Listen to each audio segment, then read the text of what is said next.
لا حول ولا قوة إلا بالله العلي العظيم حسبنا الله ونعم الوكيل نعم المولى ونعم النصير أعوذ بالله السميع العليم من الشيطان اللعين الرجيم بسم الله الرحمن الرحيم الحمد لله رب العالمين والعاقبة للمتقين والجنة للموحدين والنار للعاصين والملحدين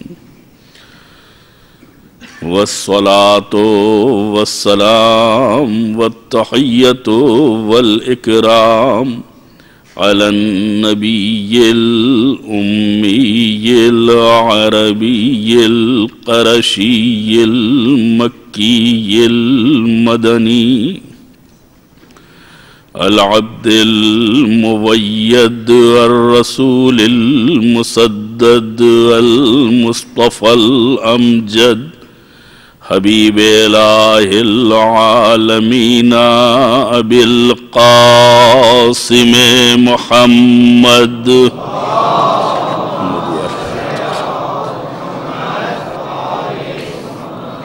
وآلہ الطیبین الطاہرین المعصومین المظلومین الذين أذهب الله عنهم الرجس وطهرهم تطهيرا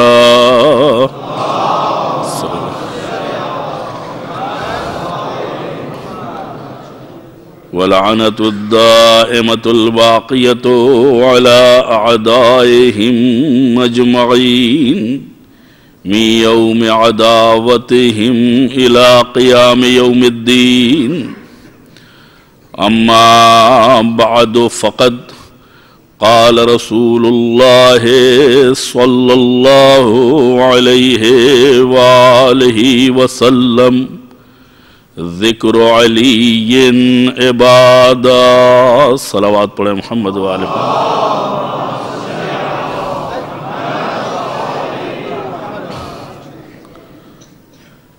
سب سے پہلے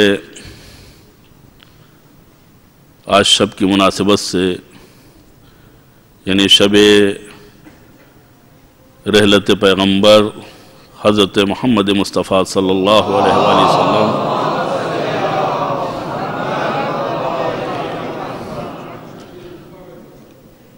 اور شہادت مظلومان حضرت امام حسن مجتبیٰ علیہ السلام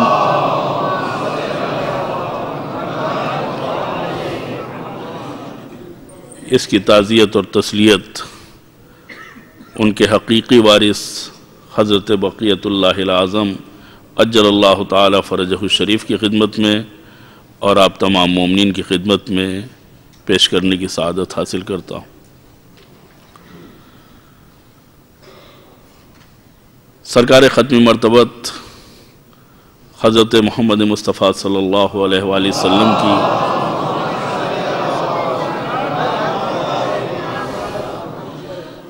انتہائی مختصر اور مشہور حدیث میں نے بطور عنوان آپ کے سامنے رکھی ہے کہ علی کا ذکر عبادت ہے۔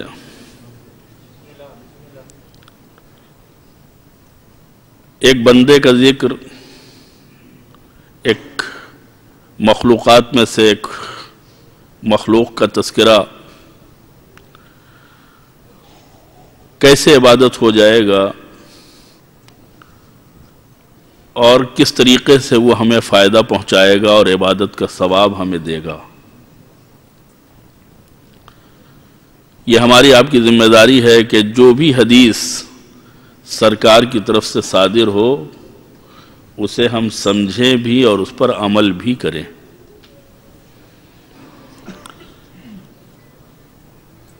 بہت سی حدیثیں ایسی ہیں جو بہت سیدھی سیدھی ہیں. مثال کے طور پر الحسن والحسین سیدہ شباب اہل الجنہ، حسن اور حسین جنت کے جوانوں کے سردار ہیں. اس کو سمجھنے میں ہمارے بچوں کو بھی کوئی دقت نہیں ہے، لیکن کچھ حدیثیں ایسی ہوتی ہیں کہ جن کو سمجھنے کے لیے صرف عقیدت نہیں، معرفت بھی درکار ہوتی ہے، علم بھی درکار ہوتا ہے، وسعت نظر بھی درکار ہوتی ہے، فہم معانی بھی درکار ہوتے ہیں، تب جا کر کے ہمیں حدیث سمجھ میں آتی ہے. جیسے حسین منی وانا من حسین، اس کو سمجھنے کے لیے یہ آسان حدیث نہیں ہے. حسین مجھ سے ہے اور میں حسین سے ہوں. اس کو سمجھنے کے لیے تھوڑا سا دقیق ہونا پڑے گا، اس لیے کہ یہ حدیث دو جملوں کے اوپر مشتمل ہے. حسین منی ایک جملہ ہے، انا من حسین یہ دوسرا جملہ ہے. ایک جملہ اتنا آسان کہ کہنے کی بھی ضرورت نہیں ہے. پوری امت جانتی ہے کہ حسین پیغمبر سے ہیں، لیکن انا من حسین اتنا زیادہ مشکل جملہ ہے کہ جسے عالم اسلام حل کرنے کے لیے مشکل میں ہے کہ پیغمبر حسین سے کیسے ہو سکتے ہیں. پیغمبر حسین سے کیسے ہو سکتے ہیں؟ اس لیے کہ چھوٹے کا وجود بڑے سے ہوتا ہے، فرزند کا وجود باپ سے یا اپنے مورث اعلیٰ سے ہوتا ہے، لیکن کوئی بچہ اتنا بڑھ جائے، اس لیے کہ یہ حسین دعویٰ نہیں کر رہے ہیں کہ رسول مجھ سے ہیں، یہ پیغمبر فرما رہے ہیں کہ میں حسین سے ہوں. تو اس کو سننے کے لیے، سمجھنے کے لیے دقت نظر کی ضرورت ہے یا نہیں ہے؟ باقاعدہ اس پہ کام ہونا چاہیے. اگر کسی کو اعتراض ہے تو وہ باقاعدہ تحقیق کرے کہ یہ حدیث پیغمبر سے صادر ہوئی ہے یا نہیں، رجال کے اوپر کام کرے، کتابوں کے اوپر کام کرے، روات کے اوپر کام کرے، اور جب یقین آ جائے تو پھر حل بھی کرے کہ یہ پیغمبر حسین سے کیسے ہو سکتے ہیں. یہ ہم سب کی ذمہ داری ہے. اس لیے کہ بعض حدیثیں وہ ہیں جو صرف ہمارے یہاں مشہور ہیں، عالم اسلام سے اس کا کوئی ربط نہیں ہے یا انہوں نے اسے لینے سے انکار کر دیا ہے. ٹھیک ہے، اس کی تعویل، اس کی تفسیر یہ ہماری ذمہ داری ہے. لیکن جس حدیث کو وہ خود معتبر کہتے ہیں، جن میں سے ایک حدیث یہ ہے جو میں نے ابھی آپ کے سامنے پڑھی ہے، تو ذمہ داری ہے کہ وہ طے کریں کہ ایک بندے کا تذکرہ عبادت کیسے ہو سکتا ہے. اس لیے کہ خالق کا ذکر، رب کا ذکر، پیدا کرنے والے کا ذکر، رزق دینے والے کا ذکر، یہ عبادت بنے تو کوئی مشکل چیز نہیں ہے. لیکن بندہ منزل عبودیت میں اس معراج تک پہنچ جائے کہ خود اس کا تذکرہ عبادت بن جائے، یہ واقعاً بہت بڑی بات ہے. یہ ایک بات جو میں نے آپ کے سامنے پہلی عرض کی. دوسری بات جو میں بڑی توجہ کے ساتھ آپ سے سننے کے التماس کر رہا ہوں وہ یہ کہ عبادت مردہ ہے اگر عبادت کرنے والے پر اس کا اثر نہ ہو. ہم نماز پڑھ رہے ہیں، ٹی وی چل رہا ہے، نماز کے اذکار بھی مکمل ہو گئے اور ہماری نماز بھی ماشاءاللہ مکمل ہو گئی، لیکن نہ ہماری صحت پہ کوئی اثر پڑا، نہ ہماری معرفت پہ کوئی اثر پڑا، نہ ہماری عبودیت پہ کوئی اثر پڑا، نہ رقت قلب پیدا ہوئی، نہ توجہ الی اللہ پیدا ہوئی، کچھ نہیں ہوا. تو نماز کی رکعت تو ہو گئی، لیکن کیا واقعاً یہ نماز ہوئی ہے؟ نماز یعنی خدا کی بارگاہ میں مناجات، خدا سے گفتگو، خدا سے باتیں کرنا. اس لیے کہ ہم خدا کی بارگاہ میں اپنی غرض سے جاتے ہیں، اس کو ضرورت نہیں ہے. کل میں نے عرض کیا تھا کہ اسے ہماری عبادت کی ضرورت نہیں ہے، ہمیں اس کی عبادت کی ضرورت ہے. تو اب اگر نماز عبادت ہے تو بھی ہماری ضرورت، اور ذکر علی عبادت ہے تو بھی نہ علی کی ضرورت ہے نہ خدا کی ضرورت ہے، یہ ہماری ضرورت ہے کہ تذکرہ مولا کائنات سے ہم اپنی سیرت کو، اپنی زندگی کو کس طریقے سے منور کر سکتے ہیں. اس لیے کہ علی کا تذکرہ صرف درود پڑھنے کے لیے، صلوات پڑھنے کے لیے، تعریف کرنے کے لیے نہیں ہے. علی کا تذکرہ اس لیے ہے تاکہ اگر اسلام اپنے قوانین کو ہمارے سامنے مکمل طریقے سے پیش کرے تو ہمارے سامنے وہ مظہر عبادت ہوں، عبادت کو انجام دینے والے، احکام الہی پر عمل کرنے والے ہوں، کہ یہ پتا چلے کہ یہ کام ناممکن نہیں ہے بلکہ ممکن ہے، اور علی نے کر کے دکھایا ہے. اور جب علی نے کر کے دکھایا ہے تو علی ہے امام، ہم ہیں معموم. جو عمل انہوں نے کیا ہے اگر ہم سے اس کا مطالبہ ہے اور ہم نہ کریں تو پھر رشتہ امامت اور معمومیت ٹوٹ جائے گا. نہ وہ ہمارے امام رہیں گے نہ ہم ان کے معموم رہیں گے. لہذا ہماری ذمہ داری ہے کہ ہم مولا کائنات کی سیرت کو سمجھے بھی اور اس کے اوپر عمل کرنے کی کوشش بھی کریں.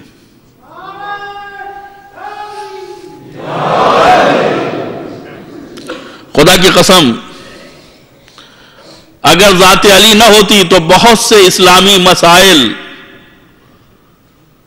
بہت سے احکام الہی بے تعبیر رہ جاتے، بغیر عمل کے رہ جاتے، بغیر عمل کے رہ جاتے اگر معصومین کی حیات اور معصومین کی زندگی نہ ہوتی. اسلام کیا کہتا ہے؟ اسیروں کے ساتھ نیک سلوک کرو، اچھا برتاؤ کرو اسیروں کے ساتھ. اسیر کا مطلب کیا ہے؟ جو اسلام کے اوپر حملہ آور ہوا ہے، وہ پکڑا گیا ہے، اسیر ہوا ہے، قیدی ہوا ہے، اب تمہاری قید میں ہے. پہلے مہاجم تھا، حملہ آور تھا، اب تمہارا اسیر ہے. اس کے ساتھ نیک سلوک کرو. اسلام کے اوپر اگر کوئی حملہ کرے اور کوئی نیک سلوک کرے تو اس میں تعریف نہیں ہے.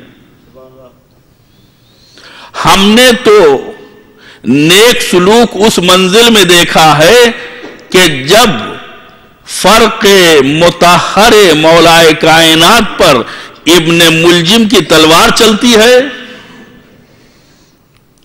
اور وہ بندھا ہوا کھڑا ہے، اس کے چہرے کا رنگ بدلا ہوا ہے. طبیب امام کے لیے دودھ کا شربت تجویز کرتا ہے. جو شربت امام خود پیتے ہیں وہی شربت ابن ملجم کو دیا جاتا ہے. ہے کوئی کائنات میں ایسا وسیع القلب مومن کہ جس کے سر کے اوپر ضربت لگی ہو اور اس کے دل میں اپنے قاتل کے تعلق سے اتنی ہمدردی ہو کہ اس کے چہرے کا بدلتا ہوا رنگ برداشت نہ کر سکے؟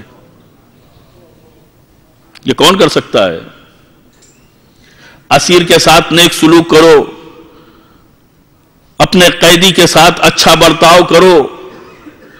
عزیزان گرامی، میں نے واقعہ آپ کے سامنے بیان کیا ہے لیکن یہ ہوم ورک ہے، یہ ہوم ورک ہے. ہم جب گھر جائیں گے تو ہم اس کے اوپر کام کریں گے، ہم اس کے اوپر محنت کریں گے، اس لیے کہ یہ علی جو اپنے قاتل کو شیر کا شربت پلا رہے ہیں، دودھ کا شربت پلا رہے ہیں، یہ صرف ایک واقعہ نہیں ہے بلکہ مستمرن ایک عمل ہے جو ہم سے مطالبہ کیا جا رہا ہے۔ یہ کام صرف علی کر سکتے ہیں، لیکن اس سے ملتا جلتا کام ہم سے مطالبہ ہو رہا ہے۔ کیا مطلب؟ یعنی اگر قاتل کے ساتھ یہ برتاؤ کیا جا سکتا ہے تو پھر اگر کوئی مومن ضرورت مند ہو، کوئی مسلمان ضرورت مند ہو،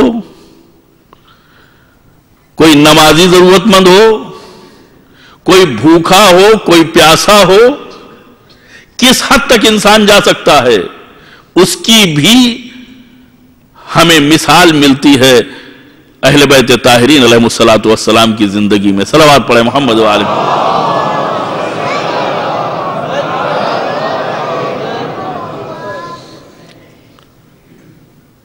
امام حسن اور امام حسین کی بیماری کے موقع کے اوپر گھر والے نذر کرتے ہیں 3 روزے کی۔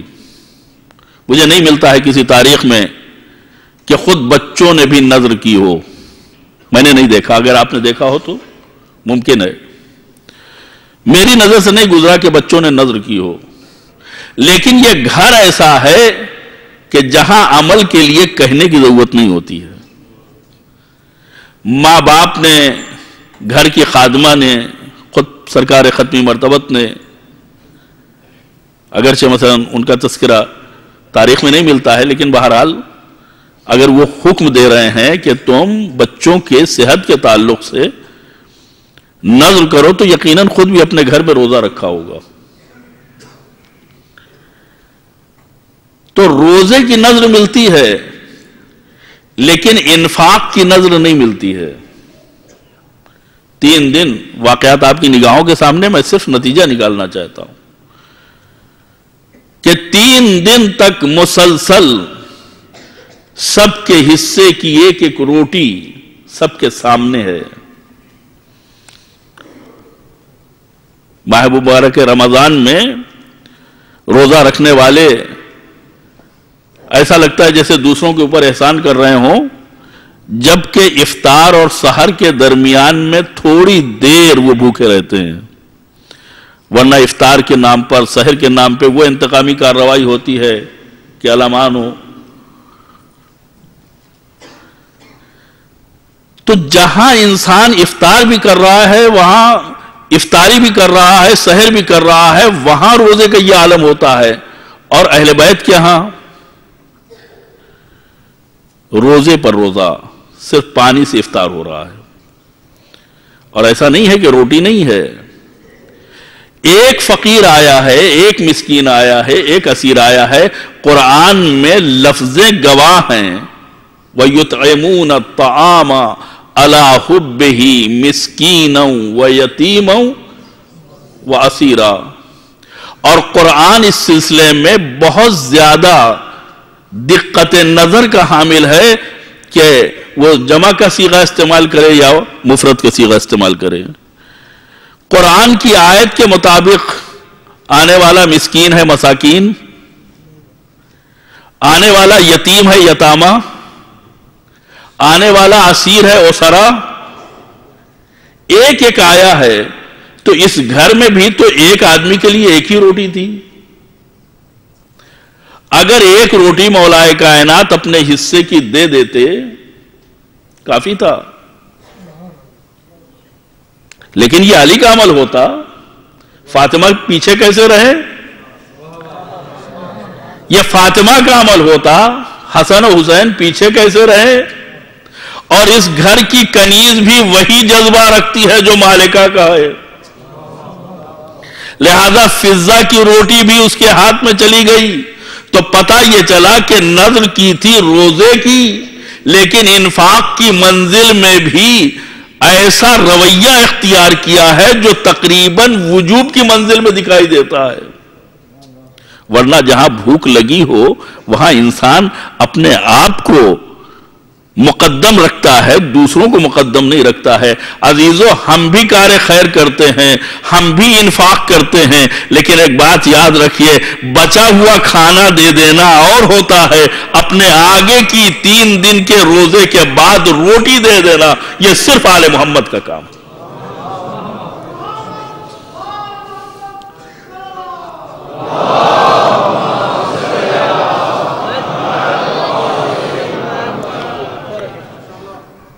ہم بھی کھانا دیتے ہیں، ہم بھی روٹی دیتے ہیں، لیکن جس کھانے سے ہمیں جان چھڑانی ہوتی ہے، اگر نہیں دیں گے تو سڑ جائے گا، ہماری ضرورت سے زیادہ ہے، تو اپنی ضرورت سے زیادہ چیز کو راہ خدا میں دینا یہ کوئی مشکل کام نہیں ہے۔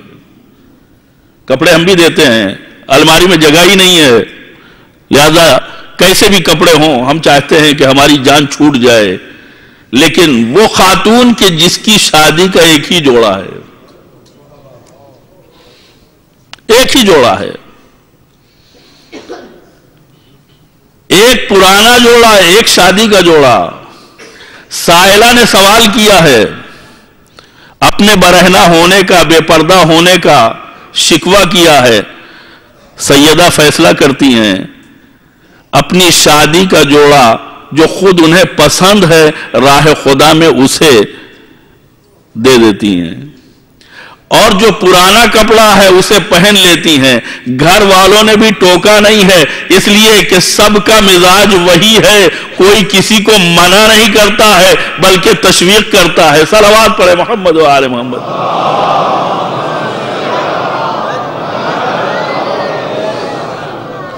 تو یہ واقعات وہ ہیں جو ہمارے لیے ہوم ورک واقع ہو سکتے ہیں کہ ہم ان کے اوپر کام کریں کہ اہل بیت طاہرین ان واقعات کے ذریعے سے، ان امور کے ذریعے سے ہمیں کس منزل کے اوپر لے جانا چاہتے تھے۔ اگر ہمارے اندر ان واقعات کو سن کر کے روح انفاق پیدا ہوتی ہے، دوسروں کی مدد کا جذبہ پیدا ہوتا ہے، دوسروں کا ہاتھ تھامنے کا حوصلہ پیدا ہوتا ہے، تب تو اس کا مطلب یہ ہے کہ ہم اہل بیت سے کوئی تعلق رکھتے ہیں اور اہل بیت سے کچھ حاصل کر رہے ہیں۔ لیکن اگر ہم وہی ہیں تو پھر اہل بیت سے ہمارا کوئی تعلق نہیں۔ علی کا ذکر عبادت کیوں ہے؟ اس لیے کہ جتنا تذکرہ کرتے جاؤ گے اتنا تمہارے اندر روح انفاق میں بالیدگی پیدا ہوتی جائے گی۔ جب علی کے دل میں دشمن کے لیے یہ حوصلہ ہے تو خاندان کے لیے، مومنین کے لیے، مسلمانوں کے لیے کیا جذبہ رہا ہوگا؟ یہ چیز ہے یا نہیں ہے؟ ہماری ذمہ داری کیا ہے؟ اگر رسول اپنے اوپر کوڑا پھینکنے والی کی عیادت کے لیے جا سکتے ہیں تو پیغمبر کی زندگی سے ہمیں کیا پیغام ملتا ہے کہ جو بھائی بقرعید میں نہیں آیا تھا ہم اس سے ناراض ہیں؟ ہماری ذمہ داری کیا ہے؟ ہم اکڑے بیٹھے ہوئے ہیں کہ ہم عید میں گئے تھے، اس کو بقرعید میں آنا تھا، ہم تو اس کے ہاں 3 مرتبہ گئے، وہ ہمارے ہاں 1 مرتبہ بھی نہیں آیا۔ اسلام کیا کہتا ہے؟ اگر وہ آیا ہوتا تو تمہارا جانا یہ اسلامی اصولوں کے مطابق نہ ہوتا بلکہ بدلہ بن جاتا۔ وہ نہ آئے اور تم جاؤ تو اس کو کہتے ہیں صلہ رحم۔ جہاں کے اوپر نفس کے اوپر جبر کر کے انسان عمل کرے، اس میں ایک مزاج پایا جاتا ہے۔ تو اہل بیت کا مثلا یہ حدیث جو میں نے پڑھی تو اس میں نام تو صرف علی کا ہے، لیکن علی فرد نہیں ہے، علی ایک ذات کا نام نہیں ہے، علی مکتب ہے، علی مدرسہ ہے، اسکول آف تھاٹ ہے، یعنی سب کے سب علی ہیں۔ جس طریقے سے اس حدیث سے یہ ظاہر ہوتا ہے کہ اولنا محمد، اوسطنا محمد، آخرنا محمد، کلنا محمد،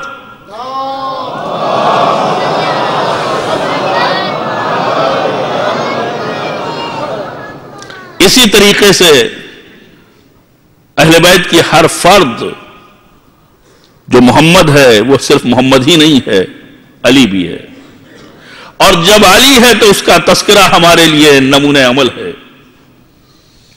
آج ہماری ذمہ داری ہے کہ ہم اپنی نسل کی تربیت کریں، اور ان واقعات کو سسٹمیٹک طریقے سے اپنی نسلوں کو منتقل کریں. قبل اس کے کہ میں اپنی بات کو آگے بڑھاؤں، صلوات پڑھ کر کے آگے آ جائیں تاکہ اب پیچھے آنے والوں کو زحمت نہ ہو.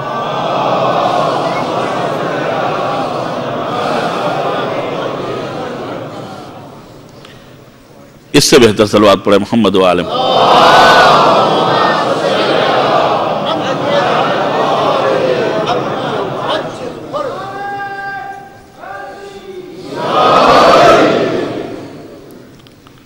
اس سے بہتر صلوات پڑھے محمد و آل محمد.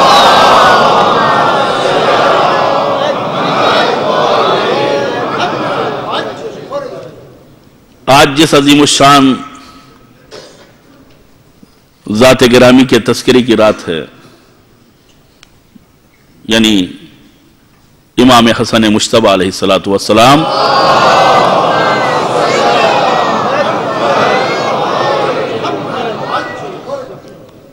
اس کے حوالے سے، امام کے حوالے سے میں گفتگو کرنا چاہتا ہوں. تو جتنے ہیں وہ سب علی ہیں اور سب کا تذکرہ ہمارے لیے نمونہ عمل ہے. نئی نسل کو کیسے پروان چڑھایا جائے، آج بہت بڑا موضوع ہے یہ. اس لیے کہ ہماری زندگی کیسے گزر گئی، ہم نے کیا نہیں کیا. یورپ میں، امریکہ میں، خلیج میں، جہاں کوئی دیکھنے والا نہیں تھا، کون سا ایسا عمل ہے جو ہم سے سرزد نہیں ہوا. لیکن جب بات آتی ہے اپنے اولاد کی تو ہم سنجیدہ ہو جاتے ہیں کہ کم سے کم ہم اپنی اولاد کو گمراہ نہ ہونے دیں، انحراف کا شکار نہ ہونے دیں. یہ ہماری سب کی ذمہ داری ہے کہ ہم کہیں بھی رہیں، لیکن وہ امانت جو خداوند عالم نے ہمارے حوالے کی ہے، یہ سمجھ کر کے کہ ہم اس کے لائق ہیں، تو ہم اپنی لیاقت کا ثبوت دیں کہ اس امانت کو ضائع نہ ہونے دیں. اس لیے میں عرض کر دوں کہ یہ جو امانت ہمارے ہاتھ میں ہے یہ ہماری اختیاری نہیں ہے. بچہ پیدا ہونا، شادی کرنا، یہ آپ کا اختیار ہے، لیکن پیدا ہونا، خدا کیا کہتا ہے؟ اِنَّا خَلَقْنَاكُمْ مِن ذَكَرٍ وَأُنثَىٰ، زن و مرد سے میں نے پیدا کیا ہے. یعنی کسی میں یہ خناس اثر نہ کرے کہ ہم خالق ہیں، ہم مالک ہیں، ہم پیدا کرنے والے ہیں. نہیں، جہاں نہیں دیتے ہیں وہاں دیکھو کہ کیسی مایوسی ہوتی ہے. کبھی کبھی تو عقائد سے لوگ پھر کر کے لائن لگائے دکھائی دیتے ہیں، کسی بابا کے ہاں، کسی تعویذ والے کے ہاں. ڈاکٹر کے ہاں سے مایوس ہوئے تو تعویذ و گنڈے کے چکر میں پڑ گئے کہ اولاد ہو جائے چاہے جیسے ہو. یہ تو ہماری نعمت ہے، ہمارا کرم ہے کہ ہم نے تمہاری آغوش کو اپنی امانت کے قابل سمجھا. یہ تمہاری ذمہ داری ہے کہ اس امانت کو بہتر بنا کر کے سماج اور معاشرے کے حوالے کرو.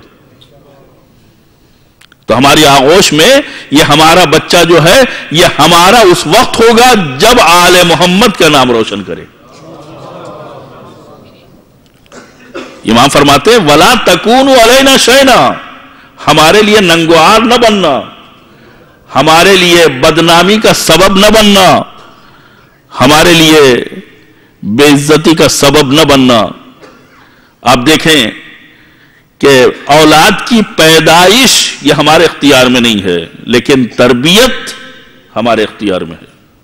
تربیت کا مطلب کیا ہے؟ یعنی اسے صحیح راستے کے اوپر پروان چڑھانا، یہ ہماری ذمہ داری ہے. کیسے پروان چڑھائیں؟ اس لیے کہ آج ترقی کا زمانہ ہے، انسان کے پاس سب کچھ ہے سوائے ٹائم کے. پیسہ بھی ہے، مکان بھی ہے، کھانا بھی ہے، لباس بھی ہے، سب کچھ ہے خدا کا دیا ہوا، ٹائم نہیں ہے. اس لیے کہ اس نے ٹائم کو صحیح طریقے سے تقسیم نہیں کیا. میں نے ایک جملہ کہا ہے، اس کے اوپر غور کیجئے گا کہ اسلام میں ہر چیز کا سولوشن ہے، حل ہے. انسان کو چاہیے کہ اپنے لیے وقت نکالے، خدا کے لیے وقت نکالے، بچوں کے لیے وقت نکالے، کمانے کے لیے وقت نکالے. اور اس وقت نکالنے کا مطلب یہ ہے کہ یہ خانے الگ الگ بٹے رہیں، نہ بچوں کا حق مارا جائے، نہ کاہلی میں گھر میں رہا جائے، کمانا چھوڑ دیا جائے. اس لیے کہ افراط و تفریط انسان کو ذلیل و رسوا کر سکتی ہے. بہت سے لوگ ہیں جو گھر ہی میں پڑے رہتے ہیں، کام کرنے نہیں جاتے. بہت سے لوگ ہیں جو اتنا کام کرتے ہیں کہ ان کو اپنے بیوی بچوں کی خبر نہیں ہے، نہیں معلوم کس کے لیے کماتے ہیں. اسلام کام کرنے کی تاکید کرتا ہے، اسلام عمل کرنے کی تاکید کرتا ہے، اسلام کمانے کی تشویق کرتا ہے، لیکن اتنا کماؤ کہ اپنے بچوں کو بھی بھول جاؤ اور خدا کو بھی بھول جاؤ. ایسا کوئی فلسفہ اسلام میں نہیں پایا جاتا ہے. تو ہمارے پاس سب کچھ ہے سوائے ٹائم کے، اور اگر کچھ ٹائم بھی ملتا ہے تو انٹرنیٹ لے جاتا ہے.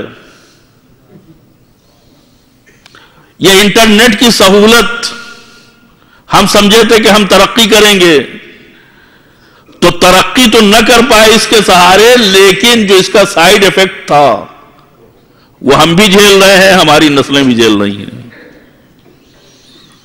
اور ایک بات میں بتا دوں کہ بعض چیزیں ایسی ہوتی ہیں جن کو حل کرنا یہ بہت مشکل کام ہے، اس لیے کہ سماج اور معاشرہ اس بنیاد کے اوپر تعمیر ہو چکا. آپ ایک چھوٹے سے موبائل کے اوپر راضی ہو جائیں گے، لیکن آپ کا 7 سال کا بچہ جو ہے، 6 سال کا، 8 سال کا بچہ، وہ اسمارٹ فون سے کم پہ راضی نہیں ہوتا ہے. اور جب آپ اس کو دلائیں گے تو اس میں بیلنس بھی ہوگا، انٹرنیٹ بھی ہوگا. جب انٹرنیٹ بھی ہوگا تو وہ چلے گا بھی، اس کے دوست ہوں گے، کچھ جانے دوست، کچھ انجانے دوست، کچھ بھائی ہوں گے، کچھ رشتہ دار ہوں گے جو ایک کلک سے بنتے ہیں. اسلام نے ہمیں اس بات کی تعلیم دی ہے کہ دیکھو، دوست بھی بناؤ تو دیکھ سن کے، اپنا ساتھی بھی بناؤ تو دیکھ سن کے. تو کل دوست بنائے جاتے تھے دیکھ سن کر کے، لوگ ایک دوسرے کی دوستی کے اوپر افتخار کرتے تھے. ابھی صرف ایک لائک کے اوپر دوستی ہوتی ہے، ایک بٹن دبنے کے اوپر دوستی ہو جاتی ہے، اور ایک بٹن کے اوپر دوستی ختم ہو جاتی ہے. انفرینڈ ہو گئے. کیا مطلب؟ اتنی آسانی سے بنے اور اتنی آسانی سے ختم ہو گئے. فارسی کی ایک مثل ہے جو اردو میں ترجمہ کر کے بتاؤں کہ جو چیز تھوک سے چپکتی ہے وہ پھونک سے اڑ جاتی ہے. جس میں پائیداری نہیں ہوتی ہے. تو جیسی دوستی ہوئی تھی ویسے ہی انفرینڈ ہو گئے. اسلام کیا کہتا ہے؟ اسلام کہتا ہے برے کو دوست نہ بنانا، برے کو دوست نہ بنانا. بعض لوگوں کا خیال یہ ہے کہ ٹھیک ہے، وہ برا ہے، اس کا مذہب برا ہے، ہم سے کیا لینا دینا، ہم تو اس کے دوست ہیں، ہم اس کی بات نہیں مانتے یا اس کا مذہب نہیں مانتے. لیکن اسلام کیا کہتا ہے؟ اگر کوئی برا ہے تو برے کو دوست نہ بنانا. مولا کائنات حضرت علی ابن ابی طالب علیہ الصلوۃ والسلام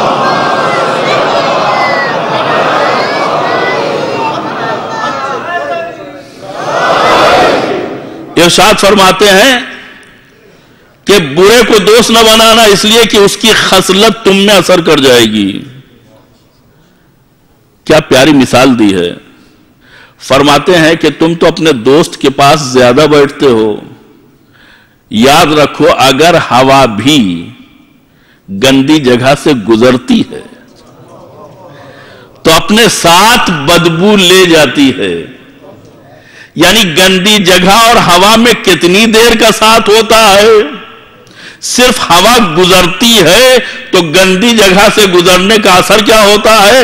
اپنے ساتھ بدبو لے جاتی ہے. تو جب اتنا مختصر سا فاصلہ ہوتا ہے ہوا اور اس گندی جگہ کے ساتھ رہنے کا، تب تو یہ اثر ہوتا ہے. تو جو ساتھ میں رہتے ہیں ان کے اوپر برے دوست کا کتنا اثر ہوگا. میں مختصر کروں اس لیے کہ آج کی تاریخ کی مناسبت سے میں عرض کرنا چاہتا ہوں کہ ہماری نسل کی تربیت کیسے ہو. اہل بیت کی زندگی میں اس کے کیا اصول ملتے ہیں. ہم ٹائم نہیں نکال پاتے ہیں اپنے بچے سے پوچھنے کے لیے کہ تم فیل کیوں ہوئے، تم کس سے ملتے ہو، کس سے نہیں ملتے ہو، نماز پڑھی یا نہیں پڑھی، احکام الہی پر عمل کیا یا نہیں کیا. ہمارے پاس ٹائم نہیں ہے. صرف بیوی کے اوپر. اب ظاہر سی بات ہے کہ جس کے اوپر پورے گھر کی ذمہ داری ہو وہ کس طریقے سے نبھائے گی. یہ بہرحال ایک بہت بڑا المیہ ہے جس کو سوچنے اور سمجھنے کی بھی ضرورت ہے اور حل کرنے کی بھی ضرورت ہے. اہل بیت کے ہاں جو ہمارے لیے نمونہ عمل ملتا ہے وہ یہ ہے کہ ہمیں تاریخ میں ملتا ہے کہ جب مولا کائنات گھر میں آتے تھے تو جناب فاطمہ زہرا سلام اللہ علیہا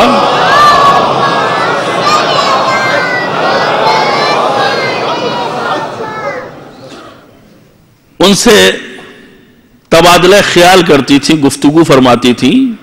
آج بابا نے یہ حکم اسلامی بیان کیا، آج خطبے میں اس بات کا تذکرہ ہوا، اس آیت کی یہ تفسیر بیان کی، اس آیت کی یہ تعویل بیان کی. مولا کائنات پوچھتے تھے فاطمہ تم تو نہیں تھی وہاں؟ کہا ہاں میں نہیں تھی، لیکن آپ کا بیٹا حسن جو سن کے آتا ہے نانا کے لہجے میں ویسے ہی میرے سامنے بیان کرتا ہے. یعنی کچھ اس طریقے سے ماں نے اپنے بیٹے کی گفتگو کا تذکرہ کیا کہ علی کے دل میں شوق دیدار پیدا ہوا. میں بھی دیکھوں کہ میرا بیٹا کس طریقے سے نبوت کی ترجمانی کرتا ہے. ایک دن پہلے سے آ گئے، پردے کے پیچھے بیٹھ گئے، لیکن آج حسن کی زبان میں لکنت پائی جا رہی ہے. یہ لکنت بھی مصلحت کے خلاف نہیں ہے، مطابق ہے. خود امام حسن بتاتے ہیں، کہتے ہیں کہ مادر گرامی روزانہ کی جو سلاست اور روانی تھی آج میرے ذہن میں اور میری زبان میں نہیں ہے. ایسا تو نہیں ہے کہ میرا سید و سردار مجھے دیکھ رہا ہو. یہ اہل بیت کی عظمت اور اہل بیت کی فضیلت ہے کہ اگر چادر کے نیچے نبوت ہوتی ہے تو بھی پہچان لیتے ہیں، مشام امامت میں خوشبو نبوت آ جاتی ہے، اور اگر پردے کے پیچھے امامت آتی ہے تو بھی چھپی نہیں رہتی ہے، ان کے سامنے ظاہر ہو جاتی ہے. صلوات پڑھے محمد و آل محمد.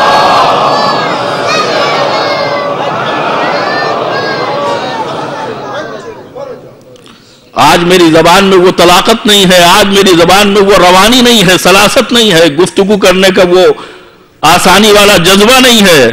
ایسا لگتا ہے کہ میرا سید و سردار مجھے دیکھ رہا.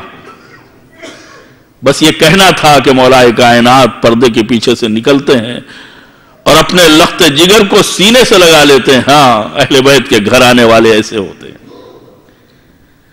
میں نے واقعہ آپ کی خدمت میں عرض کیا. اس واقعے نے تعلیم و تربیت کے مزاج کو کس حد تک ہمیں سکھایا ہے.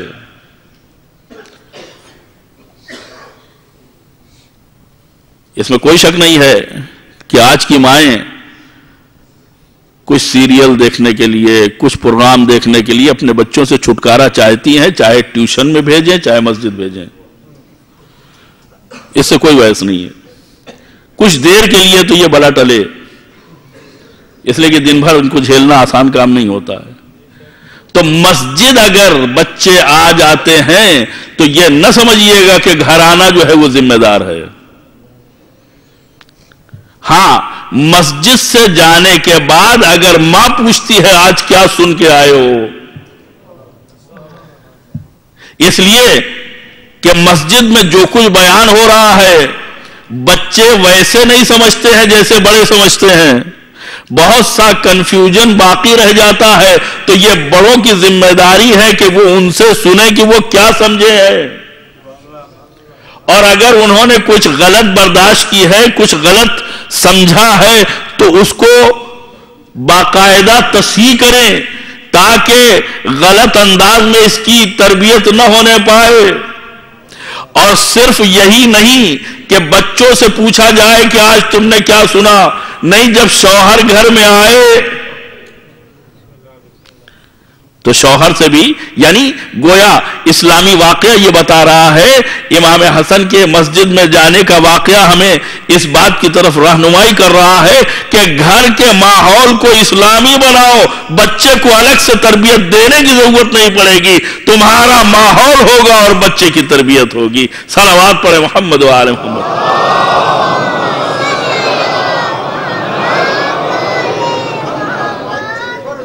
اس لیے کہ الگ سے تربیت کرنے کا مطلب یہ ہے کہ ماحول نہیں ہے، ورنہ جہاں جیسا ماحول ہوتا ہے وہاں بچے کی تربیت ہو جاتی ہے، وہاں بچہ ویسے ہی ہوتا ہے۔ بچے کو آپ ٹی وی چلانا نہیں سکھاتے، بچے کو آپ موبائل چلانا نہیں سکھاتے، بچہ جو ہے وہ آپ کے مسائل کو موبائل کے سلسلے میں حل کرتا ہے، تو یہ بچہ جو ہے بہت آگے ہے، بس ماحول فراہم کرنے کی ضرورت ہے۔ اور جب ماحول کی بات آ گئی ہے تو جملہ آپ کے سامنے عرض کر کے آگے بڑھ جاتا ہوں کہ جیسا ماحول بنایا جائے گا ویسی تربیت ہوگی۔ آپ دیکھیں ماہ مبارک رمضان میں روزے کا ماحول بنتا ہے یا نہیں بنتا ہے؟ اب بچے کو روکنا پڑتا ہے کہ تمہارا امتحان ہے، تمہارا ٹیوشن ہے، تمہاری اسائنمنٹ جو ہے مکمل نہیں ہوں گے، لیکن بچہ دھمکی دیتا ہے کہ میں بغیر سحری کا رکھ لوں گا۔ تو اب اگر بچہ ماحول دیکھتا ہے تو روزہ رکھتا ہے، تو اگر ماحول دیکھے گا تو نماز کیوں نہیں پڑھے گا؟ اس کا مطلب یہ ہے کہ ہمیں بچے کو سکھانے کی ضرورت نہیں ہے، خود عمل کرنے کی ضرورت ہے۔ ہم عمل کرتے جائیں گے، بچہ سیکھتا جائے گا۔ صلوات پڑھے محمد و آل محمد۔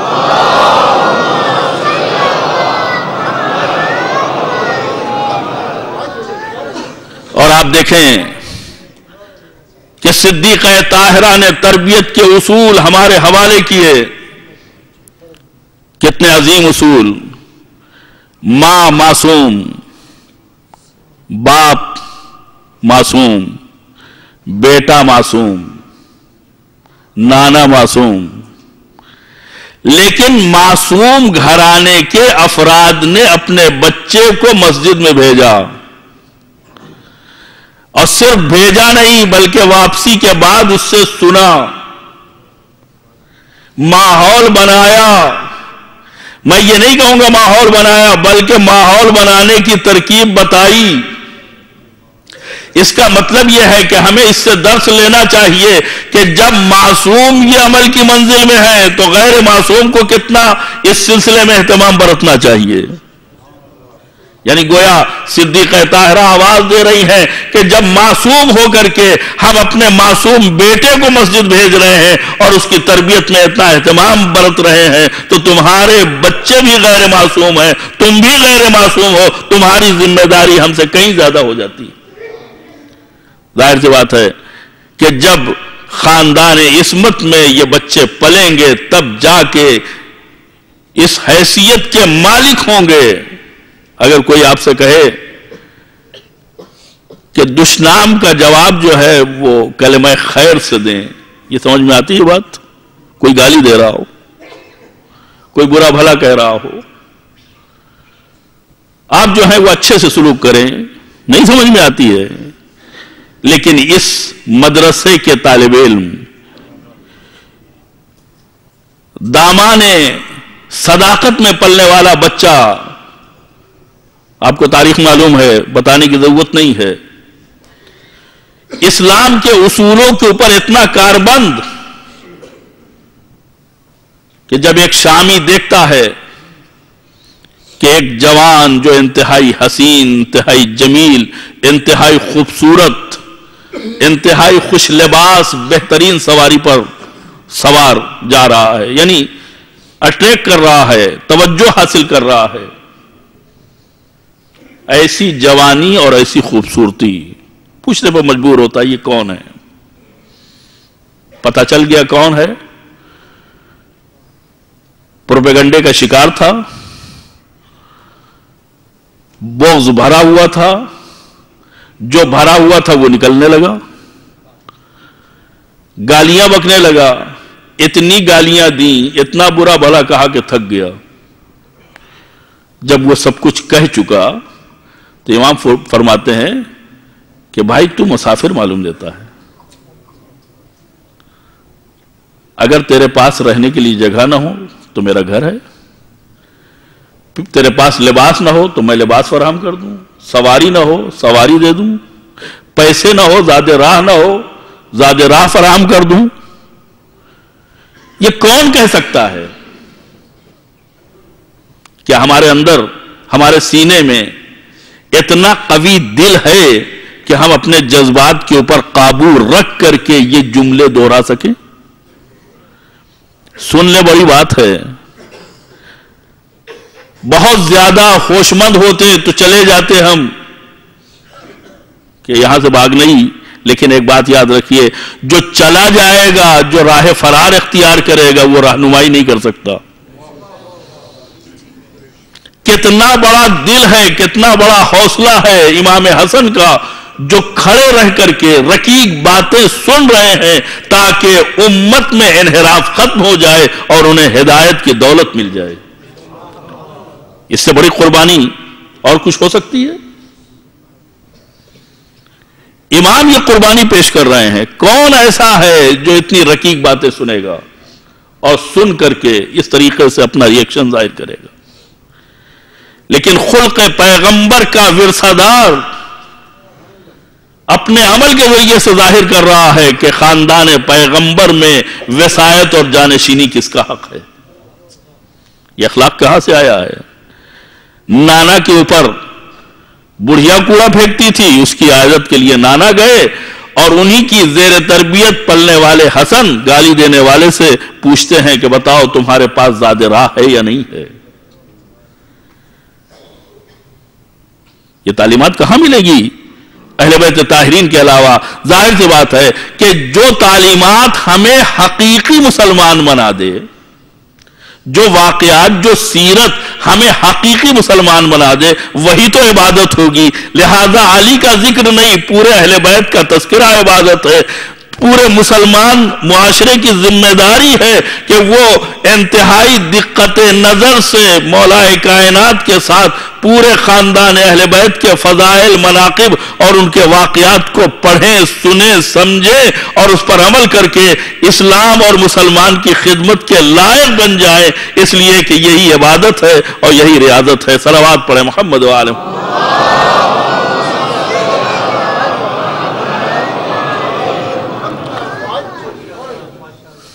آپ دیکھیں،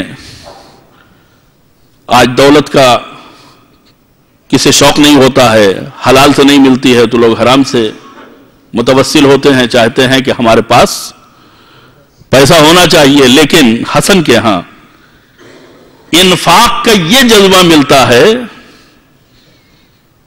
انفاق کا یہ جذبہ ملتا ہے کہ کئی مرتبہ اپنی آدھی دولت راہ خدا میں لٹا دی ہے، کئی مرتبہ پوری اور کئی مرتبہ آدھی دولت۔ جیسے ہم آپ ہیں، ایسے نہ جانے کتنے لوگ ہوتے ہیں جو اس قسم کے مشورے دیا کرتے ہیں کہ مولا اگر آپ نے وہ سب نہ لٹایا ہوتا تو آج کتنا ہوتا۔ تو اس قسم کے جو مشاور ہوتے ہیں، بہت ہی زیادہ ہمدرد، انہوں نے بھی مولا کو مشورہ دیا کہ اتنا زیادہ نہیں، تو مولا نے ایک جواب دیا ہے، کہ وہ دیتا ہے تو میں دیتا ہوں۔ اب اس سے زیادہ کچھ کہنے کی ضرورت نہیں ہے۔ وہ دیتا ہے تو میں دیتا ہوں، میں ڈرتا ہوں کہ اگر میں دینا بند کر دوں تو کہیں وہ دینا بند نہ کر دے۔ اور صرف یہی نہیں بلکہ مدینے میں حاکم شام آ کر کے اپنے لیے فضا بنانے کے لیے دولت تقسیم کر رہا ہے، بہت زیادہ دولت بانٹ رہا ہے۔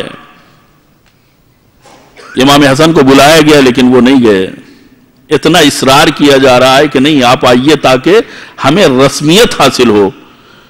جب بہت زیادہ زور دیا گیا تو امام حسن تشریف لے جاتے ہیں اور اس وقت میزبان یہ کہتا ہے کہ ہمیں معلوم ہے کہ آپ دیر میں اس لیے آئے ہیں تاکہ ہم آپ کی کچھ خدمت نہ کر سکیں، اس لیے کہ جب امت کو ہم دے رہے ہیں تو آپ کی خدمت میں بھی کچھ پیش کیا جائے گا۔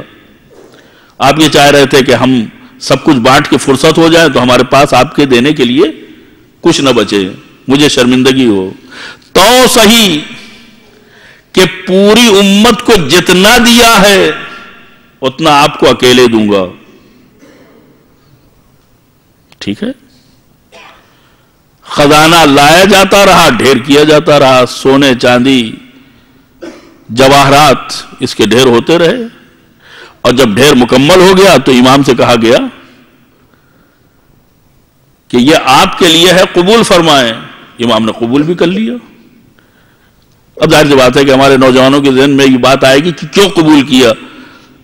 امام نے جو کچھ قبول کیا ہے اس سے زیادہ ان کا حق بنتا ہے۔ صلوات پڑھے محمد و آل محمد۔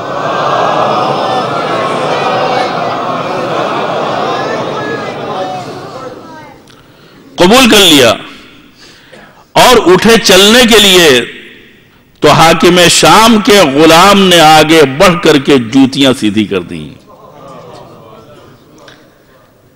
امام نے اشارہ کیا کہ تو نے میری خدمت کی ہے، لہذا اس خدمت کا صلہ یہ ہے کہ جو کچھ مجھے فرزند پیغمبر ہونے کی بنیاد پہ ملا ہے میں تجھے غلام ہونے کی بنیاد پہ عطا کرتا ہوں۔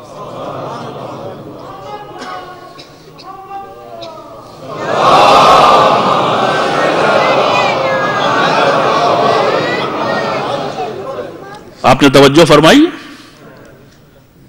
لوگ تعجب کر رہے تھے کیسے قبول کر لیا؟ قبول بھی کیا، دے بھی دیا۔ کس کو دیا؟ اپنے غلام کو نہیں دیا۔ توجہ چاہتا ہوں، اگر اپنے غلام کو دیا ہوتا تو اتنی بڑی سخاوت نہ ہوتی، اس لیے کہ گھوم پھر کے گھر ہی میں رہتا۔ مخالف کے غلام کو دیا۔ عزیزو، اس سے حوصلہ افزائی نہیں ہوتی ہے کہ جب غیر کے غلاموں کو اتنا نوازا جاتا ہے اس بارگاہ میں تو جو خود ان کی غلامی کا حلقہ بگوش ہو اس کو کتنا نوازا جائے گا؟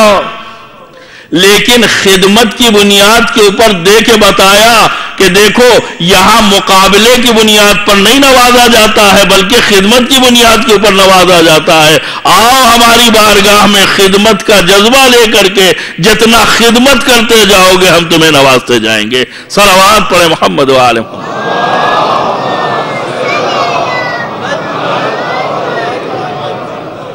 یہ تذکرے ظاہر سی بات ہے آپ ہی اس کے بانی ہیں، آپ ہی اس کے محرک ہیں اور آپ ہی اس سے فائدہ اٹھانے والے ہیں۔ خدا کی قسم، آل محمد کا تذکرہ اگر انتہائی متانت کے ساتھ سن لیا جائے اور انسان اس کے اوپر کام کرے تو انسان کی سیرت بدل جائے، انسان کا نفس بدل جائے، انسان کی طبیعت بدل جائے، انسان کا مزاج بدل جائے۔ یہ جتنے بھی ولادت شہادت کے پروگرام، یہ جتنے بھی ماہ مبارک رمضان یا ایام اعضا کے پروگرام، ان سب کے بانی آپ ہیں۔ اور ظاہر سی بات ہے کہ بانی کی ذمہ داری ہوتی ہے کہ وہ اپنے حقوق کا استعمال کرے۔ دنیا دار یہ سمجھتے ہیں کہ ہم جو کچھ دیتے ہیں وہ چلا جاتا ہے، لیکن اسلام اس فکر کی آبیاری کرتا ہے کہ جو دیتے ہو وہی رہ جاتا ہے۔ آپ میں سے بہت سے لوگ ہوں گے کہ جن کا دیہاتوں سے تعلق ہے جہاں ہینڈ پائپ کے ذریعے سے پانی نکالا جاتا ہے، تو امام کی ایک حدیث ہے، ہمارے چھٹے امام حضرت امام جعفر صادق علیہ السلام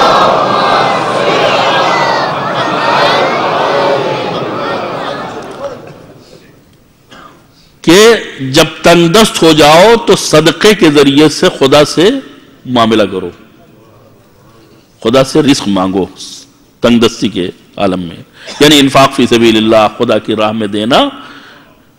اب ظاہر سی بات ہے کہ ہماری منطق کے خلاف ہے، اس لیے کہ جب کم ہو جائے تو اس کو اور سختی سے پکڑے رہو تاکہ جلدی ختم نہ ہونے پائے، یہ ہماری منطق ہے۔ اسلام کیا کہہ رہا ہے؟ اسلام یہ کہہ رہا ہے کہ اگر تنگ دست ہو جاتے ہو تو اور زیادہ خدا کی راہ میں دے دو۔ یہ ہماری منطق سے میل نہیں کھاتا، لیکن ہینڈ پائپ میں پانی اتر جاتا ہے۔ ایک جگ پانی ہے، اگر اس ایک جگ پانی کو ہم لیے رہے تو کتنی دیر تک استعمال کر سکتے ہیں؟ بالآخر وہ بھی ختم ہو جائے گا اور ہم پانی سے محروم بھی ہو جائیں گے۔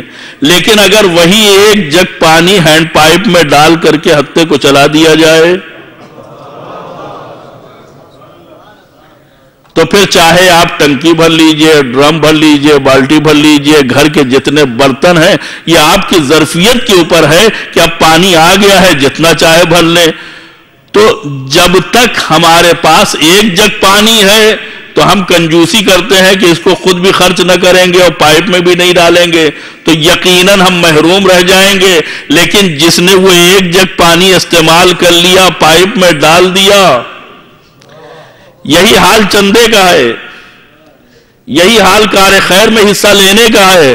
ہم یہ سمجھتے ہیں کہ جو دیا وہ چلا گیا، لیکن دینے والا جو واقعاً ہمیں دیتا ہے وہ یہ کہتا ہے کہ تم ہم سے معاملہ کرو۔ جب ہم سے معاملہ کرو گے تو ہم ایک کو 10 بنا دیتے ہیں۔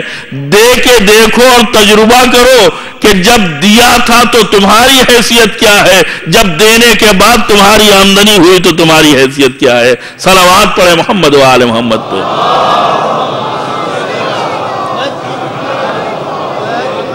والنٹیئرز موجود ہیں، کلیکشن کرنے کے لیے آمادہ ہیں، اور آپ سے جو بھی ممکن ہے اپنی عاقبت کے لیے، مرحومین کے لیے، مرحومین کے ایصال ثواب کے لیے ہے، صدقے کی نیت سے جو بھی آپ کی نیت ہے آپ دے کر کے دنیا و آخرت کے اجر کو حاصل کر سکتے ہیں۔ محمد و آل محمد کے اوپر صلوات پڑھیں۔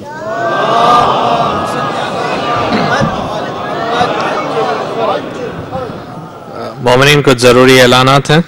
ایام عزا کی مجالس کا سلسلہ انشاءاللہ 10 ربیع الاول تک جاری رہے گا۔ کل بعد نماز ظہرین یہاں پر باجماعت ہوگی، اور ٹھیک 1:15 بجے انشاءاللہ حدیث قصہ ہوگی، اور ٹھیک 1:30 بجے مجلس عزا بسلسلہ شہادت امام حسن علیہ السلام اور وفات رسول خدا صلی اللہ علیہ وآلہ وسلم منعقد کی جائے گی، بعد جس کے ماتمداری ہوگی اور نیاز کا اہتمام ہے۔ بروز جمعرات رات ٹھیک 8:30 بجے حدیث قصہ پڑھی جائے گی، اس کے بعد سوسخانی ہوگی، اور ٹھیک 9 بجے شب مجلس عزا بسلسلہ شہادت امام علی رضا علیہ السلام منعقد کی جائے گی، جس کے بعد ماتمداری اور نیاز کا اہتمام ہے۔ جمعرات کو اس عشرے کی آخری مجلس ہوگی، اور جمعے سے انشاءاللہ مولانا محمد علی نقوی صاحب خطاب کیا کریں گے۔ پروگرام ٹھیک 8:45 بجے حدیث قصہ سے شروع ہوگا، اور ٹھیک 9 بجے مولانا صاحب زیب منبر ہوں گے۔ ان تمام پروگراموں میں مومنین اور مومنات سے پابندی وقت کے ساتھ شرکت کی گزارش ہے۔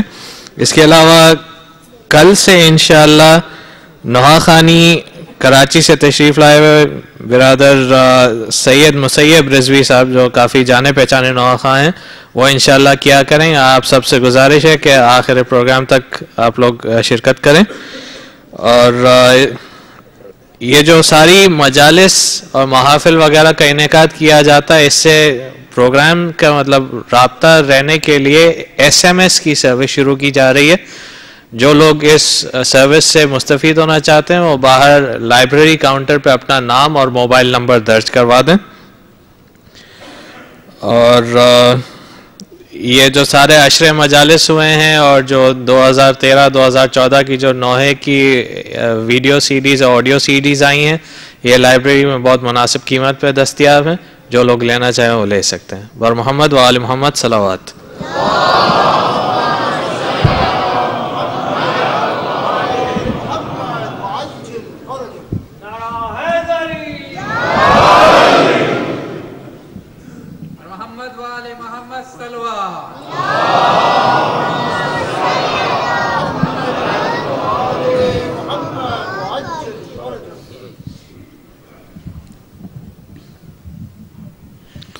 اس سے بہتر صلوات پڑھیں محمد وعلی محمد۔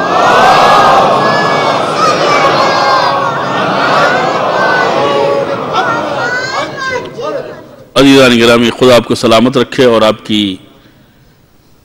کے اموال میں برکت عنایت کرے، اس لیے کہ اہل بیت طاہرین کی اعضاء کے سلسلے میں کسی بھی قسم کی کوئی بھی امداد، چاہے وہ دام درم قدم سخن کیوں نہ ہو، بہت ہی اہمیت رکھتی ہے، اور ہمیں چاہیے کہ جس طریقے سے بھی ہو، چاہے ہماری دستی مدد کیوں نہ ہو، ہم اپنی خدمات اگر پیش کر سکتے ہیں تو اس کی بھی ذریعے سے ہم اہل بیت کے مکتب کی مدد کر سکتے ہیں۔ صلوات پڑھیں محمد وعلی محمد۔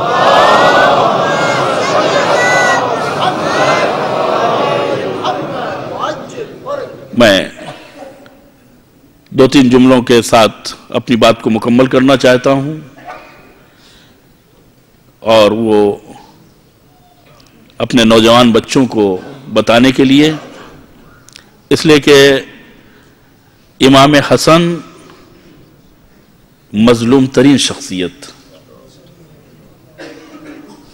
یعنی صرف دشمنوں میں نہیں، ہمارے درمیان بھی مظلوم ہیں۔ ہم ان کا تذکرہ، ان کا ذکر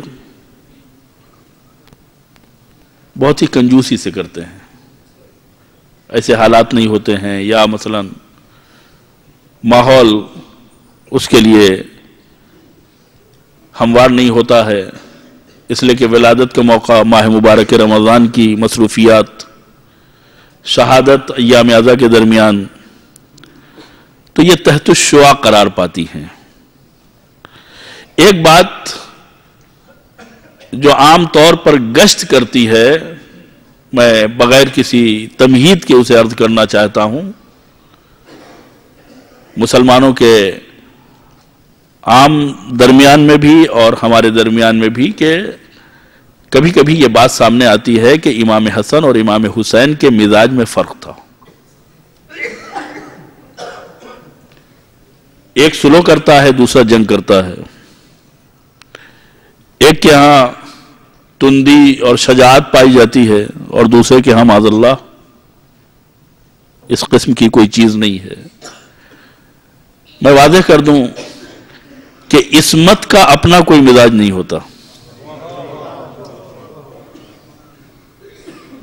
وَمَا تَشَاءُونَ إِلَّا أَن يَشَاءَ اللَّهُ، یہاں جذبات کا گزر نہیں ہے، یہاں خواہشات کا گزر نہیں ہے، یہاں نفسانیت کا گزر نہیں ہے، یہ جو کچھ کرتے ہیں وہ حکم الہی کی بنیاد پہ کرتے ہیں۔ اور جو یہ کہا جاتا ہے کہ امام حسن نے صلح کی ہے، یہ بھی غلط ہے، اور جو یہ کہا جاتا ہے کہ امام حسین نے جنگ کی ہے، یہ بھی غلط ہے، اس لیے کہ صلح وہ کر رہا ہے جو سادہ کاغذ بھیج رہا ہے، اور کردار پر اتنا اعتماد ہے کہ آپ کی شرطیں ہوں گی، ہماری صلح ہوگی۔ اگر امام نے صلح نامہ بھیجا ہوتا تو ہم کہتے کہ حسن نے صلح کی ہے، لیکن یہ صلح نامہ کہاں سے آیا؟ تو جس نے صلح نامہ بھیجا ہے اس نے صلح کی ہے، تو امام حسن نے صلح کی نہیں ہے، امام حسن سے صلح کی گئی ہے، اور امام حسین نے جنگ نہیں کی ہے۔ امام حسین تو مہلت مانگ رہے ہیں، ایک رات کی مہلت دے دو۔ یہ مہلت کس سے مانگی جاتی ہے؟ جو ہجوم کر رہا ہے، تہاجم کر رہا ہے، جو حملہ آور ہے، اور جو امام حسین کی زندگی کے اوپر نظر رکھنے والے افراد ہیں، وہ یہ جانتے ہیں کہ جو حملے کا مزاج رکھتا ہے، جو حملے کا ارادہ رکھتا ہے، وہ بیوی بچوں کو اپنے ساتھ لے کے نہیں جاتا ہے۔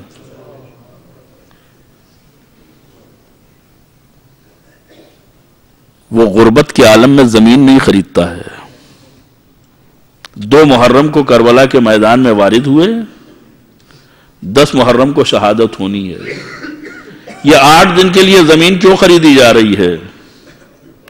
عزیزان گرامی، جو لڑنے جاتا ہے وہ میدان نہیں خریدتا ہے. حسین قربانی دینے جا رہے ہیں. حسین کے ساتھ جنگ کی گئی، اور اگر حسین کے زمانے میں جو حالات تھے حسن کے زمانے میں ہوتے تو حسن وہی کرتے جو حسین نے کیا. اور میرے پاس دلیل ہے کہ جب حسن نے صلح کی ہے تو حسین کا کوئی اعتراض دکھا دیجئے آپ. اور جب کربلا آئی نہیں ہے تو کربلا کی تیاری حسن کے ہاں دکھائی دیتی ہے. بازو پر تعویذ باندھا کہ میں تو نہ رہوں گا. کیا اس سے مزاج نہیں پتا چلتا ہے کہ حسن میں کتنی شجاعت تھی؟ جو اپنے بیٹے کو قربانگاہ کے اوپر شوق دلا رہا ہو اس کے اوپر بزدلی کا الزام لگ سکتا ہے. لہذا میں اپنے نوجوانوں سے صاف لفظوں میں یہی عرض کرنا چاہ رہا ہوں کہ نہ حسن نے صلح کی نہ حسین نے جنگ کی. حسن سے صلح کی گئی، حسین سے جنگ کی گئی. یہ ایک بات. دوسری بات، بعض ممبروں سے بھی یہ بات کہی گئی ہے جس کا میں ازالہ کر دوں کہ نہیں، امام حسن کے زمانے میں جو ظالمین کا انداز تھا وہ کچھ اور تھا. کم سے کم ڈھکا چھپا شر تھا، مذہب ظاہری تھا. یا جو ظالم تھا وہ اتنا بڑا ظالم نہیں تھا. امام حسین کے زمانے میں ظلم جو ہے وہ پردے سے باہر نکل آیا تھا. نہیں عزیزو، ظالم ظالم رہتا ہے، نہ چھوٹا ہوتا ہے نہ بڑا ہوتا ہے. امام حسن اور امام حسین کے مزاج میں بھی کوئی فرق نہیں تھا. ظالموں کے مزاج میں بھی کوئی فرق نہیں تھا. اس لیے کہ جو علی کے مقابلے میں آئے، جو ائمہ کے مقابلے میں آئے، جو معصومین کے مقابلے میں آئے، اس کے تعلق سے آپ کیا نیک خیالات رکھ سکتے ہیں؟ یعنی وہ حق کے مقابلے میں کھڑا ہو رہا ہے، وہ کسی بھی اعتبار سے قابل عفو یا قابل بخشش یا قابل اغماز نہیں ہے. تو ظالموں کے مزاج میں بھی کوئی فرق نہیں ہے، معصومین کے مزاج میں بھی کوئی فرق نہیں ہے، اس لیے کہ ان کا اپنا مزاج نہیں ہے، الہی مزاج ہے. فرق کیا ہے میں آپ کو بتاؤں. فرق یہ ہے کہ حسن کے ساتھ جو افراد ہیں وہ اس فراق میں ہیں کہ کب حکومت شام سے معاملہ کر کے ان کو ہاتھ باندھ کر کے ان کے حوالے کر دیں. اور کربلا میں حسین کے ساتھ جو ہیں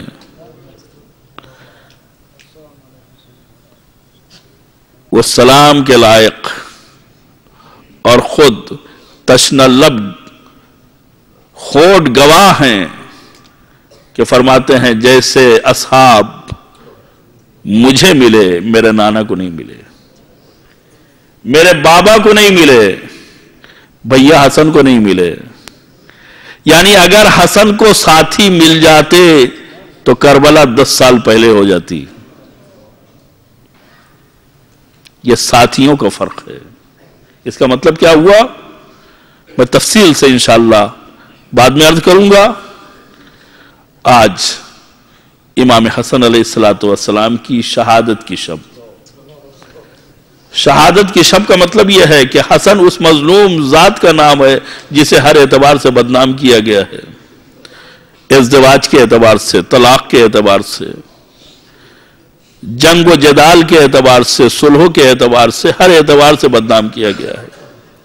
اور آپ کو کئی مرتبہ زہر دیا گیا، یہ تو اس تاریخ میں کامیاب ہو گیا. ورنہ بستر بیماری پر امام حسن نے کئی مرتبہ ایڑیاں رگڑی ہیں. ادھر زہر نے اثر کیا، ادھر بھائی کی فداکار زینب اپنے گھر کو چھوڑ کر کے بھائی کے سرہانے موجود ہے.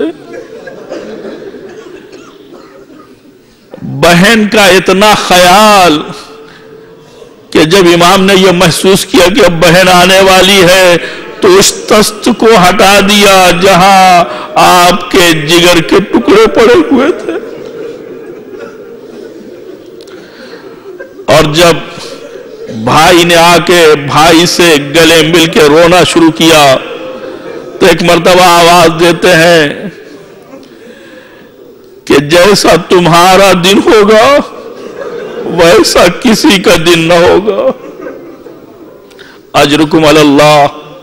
حسن کو معلوم ہے کہ کیا ہونے والا ہے، حالات بتا رہے ہیں، حالات کی بنیاد پر اپنے بھائی کو وصیت کر رہے ہیں کہ بھیا میں اس دنیا سے جا رہا ہوں، لیکن اگر یہ آسانی سے مجھے نانا کے پہلو میں دفن کرنے دے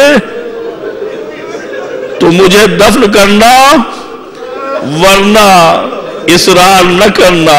میں نہیں چاہتا کہ میرے جنازے کی خاطر خون بہے۔ حسن نے وصیت کی، حسین نے سن لیا۔ عزیزو، عام طریقے سے جب کسی بڑی شخصیت کا جنازہ ہوتا ہے تو انتہائی اہتمام کے ساتھ برآمد ہوتا ہے، لیکن ہم نے اس جنازے کی شان دیکھی۔ جنازہ اٹھانے والے بڑے قوی بازو والے تھے۔ محمد حنفیہ کے کاندھے پہ جنازہ تھا، عباس علمدار کے کاندھے پہ جنازہ تھا، عبداللہ ابن جعفر کے کاندھے پر جنازہ تھا، حسین ابن علی کے کاندھے پہ جنازہ تھا، لیکن جب تیر برسنے لگے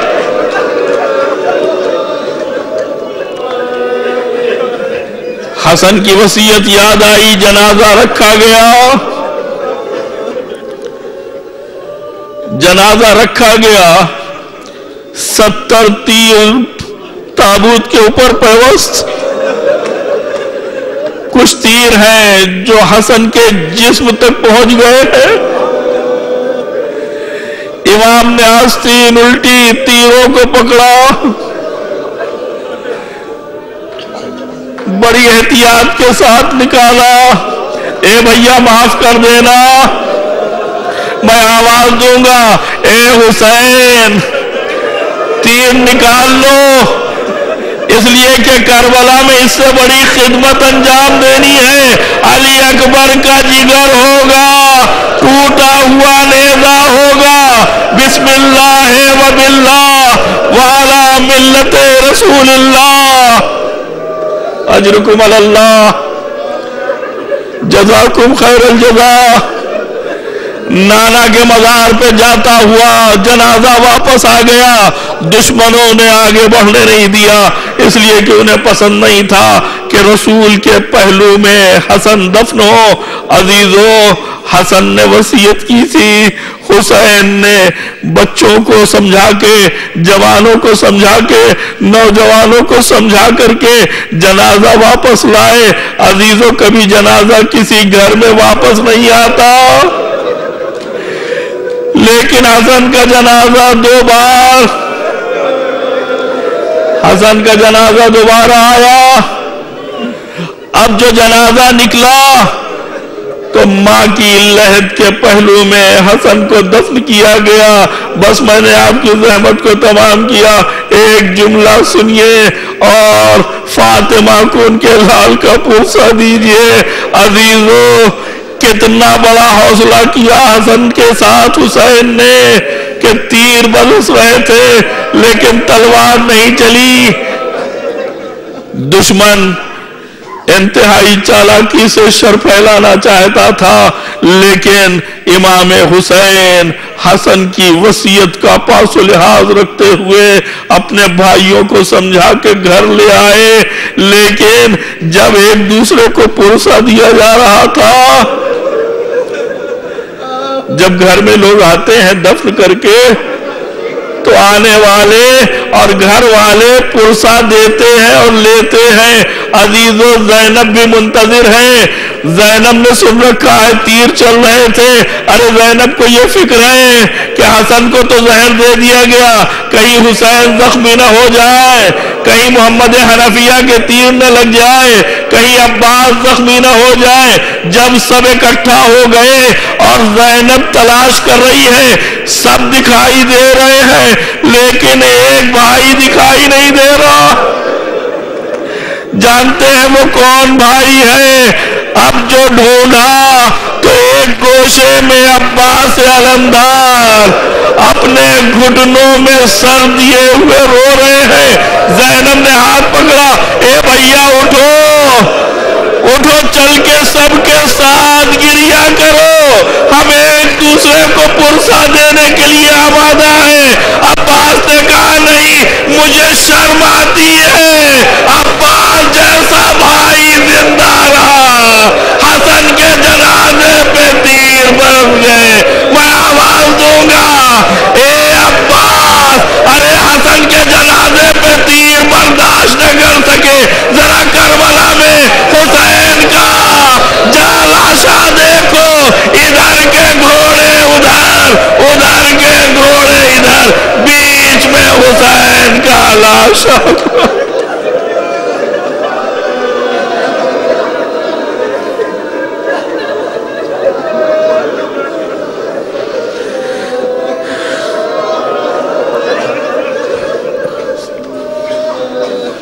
سيعلم الذين ظلموا أي منقلب ينقلبون إنا لله وإنا إليه راجعون إلهي بحق الزهراء وأبيها وبعلها وبنيها وبحق الأئمة التسعة الطاهرين من ذرية الحسين عليهم الصلاة والسلام فاستجب دعانا واقضي حاجاتنا برحمتك يا أرحم الراحمين۔ پروردگارہ ہمارے اس عمل کو قبول فرما، توفیقات میں اضافہ فرما، بیماروں کو بحق بیمار کربلا شفاء کامل و عاجل، مرحومین کی مغفرت فرما۔ مالک ہمیں اس وقت تک موت نہ دینا جب تک کہ تیری ذات اور تیرا ولی برحق ہم سے راضی نہ ہو جائے۔ مالک دنیا میں ہمیں زیارت محمد و آل محمد اور آخرت میں ان کی شفاعت نصیب فرما۔ پرچم اسلام کو سربلند فرما، پرچم کفر و نفاق و الہاد کو سرنگوں فرما، علماء اعلام اور مراجع کرام کی حفاظت فرما، مزارات مقدسہ کی حفاظت فرما، اہل بیت کے چاہنے والے گوشہ و کنارے دنیا میں جہاں کہیں بھی ہوں ان کی جان و مال، عزت و ناموس کی حفاظت فرما۔ دشمنان اسلام اگر اصلاح کے لائق نہیں ہیں تو انہیں نیست و نابود فرما۔ ولی برحق وارث زہرا امام زمانہ کے ظہور میں تعجیل فرما، اور ہم سب کو ان کے اعوان و انصار میں اور غلاموں کی فہرست میں شامل ہونے کی توفیق عنایت فرما۔ وصلی اللہ علی محمد وآلہ الطیبین الطاہرین المعصومین۔ حاضرین کی اموات کی ارواح کے ساتھ ساتھ جملہ مومنین و مومنات کے لیے ایک سورہ فاتحہ کی تلاوت فرما دیں۔